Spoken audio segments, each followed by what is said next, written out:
জানো মা, আস্তে আস্তে না আমি তুমি হয়ে উঠছি।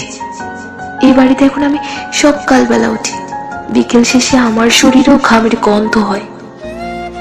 এখন আর সারা সপ্তাহ ধরে সানডে প্ল্যানটা করি না, কারণ তোমার মতো রবিবার এই সংসারের বেশি কাজ। আমি শাড়ি গুছিয়ে পড়তে শিখে গেছি, হাত কোপাতেই স্বাচ্ছন্দ্য পাই বেশি।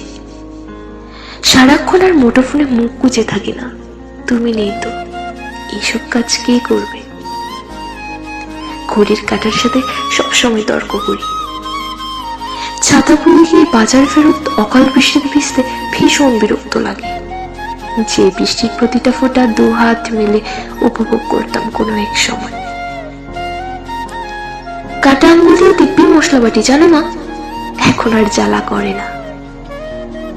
রেগে গেলেও চিৎকার করার বাড়ি মাথায় তুলি না মা। এখন বুঝি ধুলো পরিষ্কার করতে গেলে আগে কতটা ধুলো নিজের গায়ে মাখতে হয়। তবে জানো মা, পাতা ছড়া দুপুরের অবসরে কাটা খুঁড়ির মতো মনটা যেন হারিয়ে যায় বেলার কুমির ডাঙা খেলার সেই মেয়ে বেলার কুমির ডাঙা খেলার মাঠে। বড্ড মনে পড়ে মা, বড্ড মনে পড়ে মা।